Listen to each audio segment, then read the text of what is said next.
कल जो मंत्रिमंडल बना है उसने एक तरीके से दिखाया है, जिसको कहते हैं अंग्रेजी में rubbing the salt on the wound, घाव पर नमक लगाने वाली बात है। नीतीश कुमार ने हर उस व्यक्ति को मंत्री बनाया है जिस पर भ्रष्टाचार के बड़े आरोप लगे। तो नीतीश कुमार, अमित शाह और नरेंद्र मोदी जी ये दिखाना चाहते हैं कि बिहार की जनता तुमसे वोट खरीद लिया, अब हम वो करेंगे जो हमारी मर्जी है। ये जन स्वराज को चुनाव हराया नहीं गया है, जन स्वराज चुनाव नहीं हारा है, जन स्वराज की सोच को कुचलने का प्रयास किया गया है, हम लोग के मनोबल को तोड़ने का प्रयास किया गया है। लोगों के साथ सरकार ने छल किया है, सिर्फ वोट का छल नहीं किया है। कल सरकार बनी है, देखिए लोगों के मुंह पर सरकार ने तमाचा लगाया है।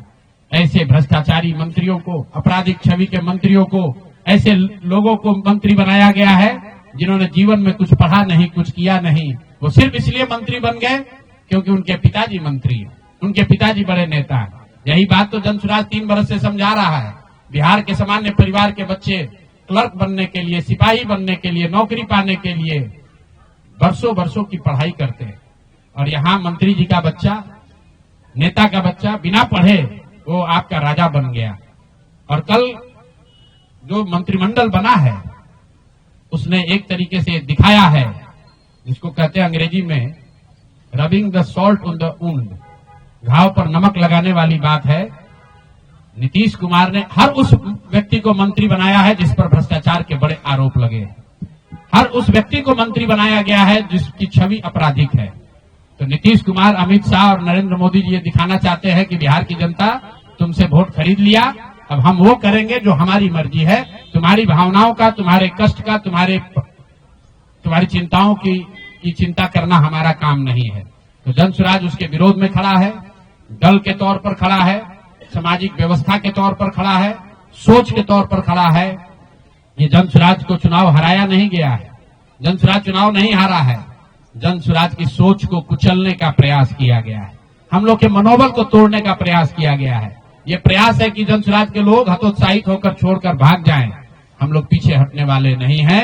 अगर गांधी का सिर्फ फोटो नहीं लगाते हैं, गांधी जी से सीखते हैं, और जो कुछ भी छोटी मोटी समझ, जो ताकत, जो क्षमता भगवान ने दी है, वो गांधी की उस सोच से, बाबा साहब की सोच से अलाइंड है। और मैंने पहले कहा है, पेशेंस और परसिवरेंस, ये पी सिखाते हैं कि एक ही चीज पर लगे रहना है। अगर हम लोग को लगता है कि हमारा रास्ता सही है तो इससे कोई घबराने की जरूरत नहीं है, सफलता मिलेगी ही मिलेगी।